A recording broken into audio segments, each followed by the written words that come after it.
Class 7th, this is Abhishek Mishra and this will be the last lecture of your chapter New Kings and Kingdoms. So जैसा कि मैंने आपको बताया था कि किस तरीके से भारत कई राज्यों में विभाजित था. हम यूनाइट नहीं थे, कई राजवंश थे, कई घराने थे जो अक्सर आपस में लड़ा करते थे. यूनिटी नहीं थी उनके बीच हमेशा लड़ाइयाँ हुआ करती थी साम्राज्य के विस्तार के लिए और कई कारणों की वजह से. तो कई बार ऐसा क्या हुआ कि इसकी वजह से जो बाहरी आक्रमणकारी थे, जो बाहरी इन्वेडर्स थे, उन्होंने इसका फ़ायदा भी उठाया. ठीक है, तो बहुत सी चीज़ें जो लास्ट लेक्चर मैंने पढ़ाई थी, थोड़ा सा इसे रिविज़िट करते हैं. ठीक है, मैंने आपको हर्षवर्धन के बारे में बताया, राजपूत साम्राज्य के बारे में बताया था और प्लास के बारे में बताया. इन सारे जो किंगडम्स के बारे में मैंने आपको बताया. आपको जो याद रखना है वो ये है कि कौन सा जो किंगडम ऐसा है, कौन सा राज्य ऐसा है कौन से राज्य की स्थापना किसने की है, कौन सी जो वंश है उसका आखिरी राजा कौन था. अगर ये सारी इन्फॉर्मेशन इसमें आपकी बुक में है then you have to learn. Okay, administration और इकोनॉमी कैसी थी उसके बारे में भी हम पढ़ चुके हैं. अब हम लोगों को पढ़ना है गजनविद्स एंड गोरीज. मोहम्मद गजनी के बारे में सुना होगा, महमूद ऑफ गजनी. तो Mahmud of Ghazni was the son of Sabuktigin, the founder of the Ghaznavid dynasty. तो गजनी डायनेस्टी का फाउंडर कौन था? सबुक्तकीन था, उसका बेटा था कौन था? Mohammad Ghazni. Mahmud of Ghazni was the son of Sabuktakin, the founder of the Ghaznavi dynasty that covered and large parts of present day Iran, Iraq and Afghanistan. तो महमूद गजनी जो था फाउंडर था गजनविद डायनेस्टी का और जो आज के समय में ईरान, इराक, अफगानिस्तान का बड़ा हिस्सा कवर करता है. Following Sabuktigin's death in 997, Mahmud ascended the throne of Ghazni, attracted by the tales he had heard of India's wealth. तो अब वो भारत क्यों आया? क्योंकि उसने बचपन से ही भारत के बारे में कई कहानियाँ सुनी थी. वो कहानियाँ क्या थी? वो कहानियाँ कुछ ऐसी थी कि भारत में क्या था, बहुत सारा धन है, भारत सोने की चिड़िया है. ये सब चीज़ें जो उसने सुनी थी, ये सारी कहानियाँ भारत के धन संपदा के बारे में, इन्हीं कहानियों ने उसे अट्रैक्ट किया भारत की तरफ. He launched a series of raids on India between 1001 and 1026. तो इस एरा के बीच में उसने कई अटैक्स किए भारत में. His task was made easy by the rivalry and lack of unity between the Indian rulers. उसका ये जो टास्क था वो आसान कर दिया गया किनके द्वारा? भारत के लोगों में जो एकता नहीं थी, राजघरानों में जो एकता नहीं थी, उनकी वजह से उसका आसान हो गया काम और उन्हें हराना बहुत आसान था क्योंकि वो अकेले थे, यूनिटी में नहीं लड़ते थे. After annexing Peshawar he conquered Punjab by defeating its ruler Anand Pala in battle. तो उसने क्या किया? पंजाब पेशावर पर अपना अधिकार करने के बाद, तो आप जानते हो पेशावर आज पाकिस्तान में, लेकिन एक समय पूरा सब अखंड भारत हुआ करता था पूरा. तो कंकरिंग पंजाब, उसने पंजाब को जीता बाय डिफीटिंग द रूलर आनंद पाला को हराकर. And however Mahmud had no intention of building an empire in India. जो महमूद था उसका भारत में एम्पायर, जो पूरा अपना साम्राज्य बनाने का कोई ऐसा विचार नहीं था. He was only interested in its wealth. ऐसा कुछ नहीं था कि महमूद ये चाहता था कि वो भारत में अपना साम्राज्य बनाए. वो बस भारत का, उसका इंटरेस्ट जो भारत में जो धन है, संपत्ति है, उसमें था. He used the wealth he looted from India to build Ghazni into one of the most beautiful cities in the world. उसने गजनी को दुनिया की सबसे खूबसूरत शहरों में से एक बनाया. कैसे? भारत की संपत्ति को लूट कर, धन इकट्ठा करके. Though known to be a fierce conqueror, Mahmud's love for art and literature is reflected in his patronage of poets and scholars such as Firdausi, author of Shahnama and Al-Biruni. मतलब इन सारी बुक्स में वगैरह जिक्र है कि कैसे वो एक स्कॉलर भी था, प्रशंसक था स्कॉलर्स का, पोएट्स का, और साथ साथ पसंद करता था आर्ट को, लिटरेचर को। ये सब चीज़ें जो मैंने अभी पढ़ी हैं सब मैं लास्ट लेक्चर में भी पढ़ा चुका हूँ। अभी हम लोग मोहम्मद गौरी के बारे में पढ़ेंगे। मोहम्मद गौरी, जिसका इतिहास पृथ्वीराज चौहान जी के साथ जुड़ा हुआ है, ठीक है, तो उसके बारे में थोड़ा पढ़ते हैं। Have a look.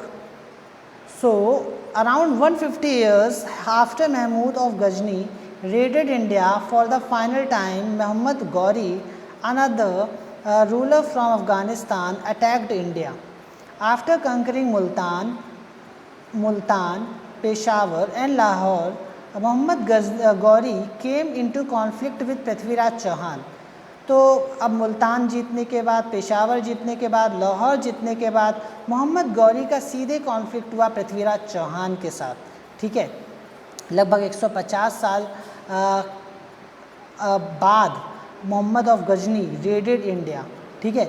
Around 150 years after Mohammad of Ghazni raided India for the final time, मतलब मोहम्मद गजनी के जो भारत में लूट मचाई थी उसके 150 साल बाद मोहम्मद गौरी ने भारत में आक्रमण किया और उसका सामना हुआ किसके साथ? पृथ्वीराज चौहान के साथ, उन सारे स्टेट्स को जीतने के बाद जो ऊपर लिखे हुए हैं जो मैंने अभी पढ़े। पृथ्वीराज चौहान ने उसे हरा दिया पहली बैटल में, तराए की पहली बैटल में 1191 में। Ghori went back only to return in 1192 C with a larger army.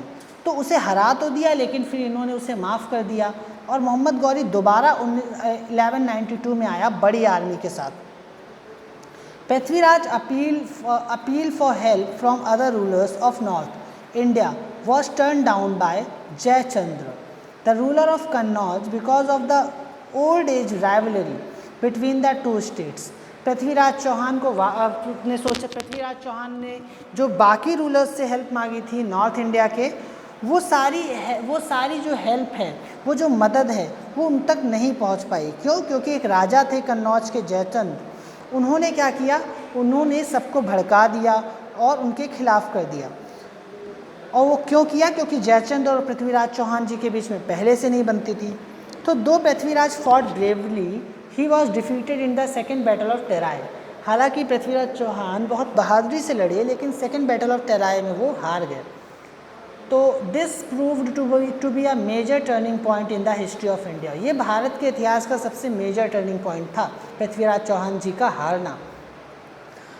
तो इन 1206 में Mohammad Ghori return to Ghazni, leaving his Indian territory in the hands of his general Qutbuddin Aibak. Qutbuddin Aibak's accession to be throne of Delhi marked the beginning of the Delhi सुल्तनत।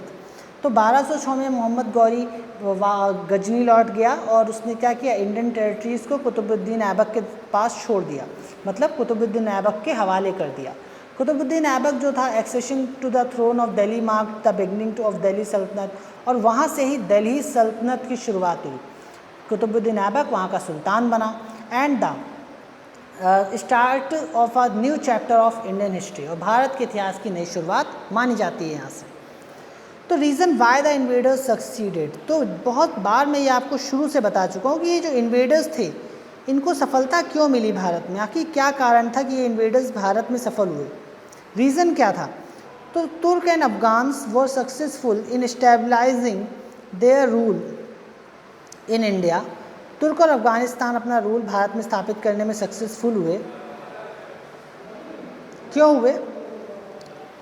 क्योंकि the infighting and disunity among the Indian rulers weekend them, कि भारत के जो rulers थे उनके बीच में जो disunity थी और उसकी वजह से भारतीय रूलर्स कमज़ोर हो गए थे, उनके बीच में एकता तो थी नहीं। The Indians fought in groups led by different leaders, तो भारतीय हमेशा समूह में लड़ते थे, भारतीय जो थे समूह में लड़ते थे। And the Turkic and Afghan soldiers stood unified under one leader, जो टर्की थे, अफगान सोल्जर थे, वो हमेशा एक लीडर के अंतर्गत में लड़ते थे। मतलब भारत की जो ताकत थी वो बटी हुई थी, अलग अलग सरदार, अलग अलग राजा। लेकिन जो टर्की से, अफगानिस्तान से ये जो इन्वेडर्स आए, ये बहुत बड़ी सेना के साथ आए, एक राजा होता था, एक किंग होता था।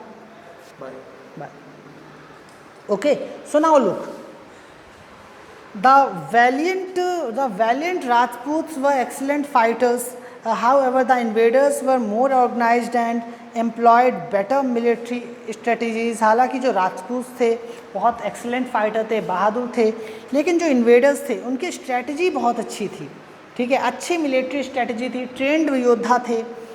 They have footed elephants of the Indian armies were no match for the swift horses that formed the core of the Turkey army.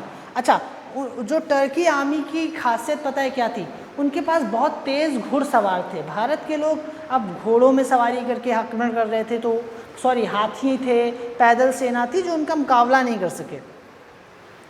अब southern India in the early medieval period, अब southern India के बारे में देख लीजिए भाई. Let us look what was happening in South India between 7th and 12th century. Several powerful dynasties such as the Cheras, Pandyas and Pallav, Cholas, Chalukyas established their kingdom in different parts of South India. In this chapter, we will focus on the rule of the Cholas. तो ये सारी dynasties south India में थी. तो हम लोग चोलास के बारे में देख रहे हैं. चोलास के बारे में आपको बस थोड़ा सा आपने 6th में ही पढ़ा होगा, आपको याद क्या रखना है देखिए. Their power declined around 200 CE and they were not heard of for a few hundred years. Then in the 9th century the Cholas rose to prominence once again under the leadership of Vijaya Laya. तो विजय लाया की leadership में वो फिर से उभरे. हालांकि 6वीं से 9वीं शताब्दी के बीच में उनका इतिहास उतना शानदार नहीं रहा. And ruled south India for the next 400 साल, नेक्स्ट 400 ईयर्स तक इन्होंने राज किया. इन्होंने चोल्स ने. And they conquered other powerful dynasty of south such as Cheras, Pandyas, Pallava, Chalukyas. The reign of the Cholas was characterized by economic stability and the thriving of art and architecture. So Raja first or Rajendra Chola are considered the greatest Chol rulers under them. The Chol empire came to include a large part of peninsular India. Peninsular India मतलब middle India जो है भारत का जो महाराष्ट्र वगैरह जहाँ आते हैं उसमें बहुत बड़ा हिस्सा इनके अंडर में था. द मालदीव हो गया, श्रीलंका हो गया और जितना भी पेनिनसुलर रीजन है. पेनिनसुलर जानते हो ना क्या पार्ट होता है? वो भूमि, वो ज़मीन जो 3 तरफ से समुद्र पानी से घिरी हो, वो पेनिनसुलर रीजन होता है. Overseas conquest were made possible by the strong navy developed by the Cholas. तो उनकी नेवी बहुत अच्छी थी जिससे वो दूसरे देशों में भी विजय उन्होंने हासिल की. Thanjavur was the Chola capital till Rajendra Chola. ठीक है, Rajendra Chola shifted it to new city near the mouth of the Kaveri. Kaveri के पास उन्होंने नए शहर पर अपनी राजधानी बनाई. तो ये सब चीज़ें आप पढ़ सकते हो. These are the some important things which you have to read. बाकी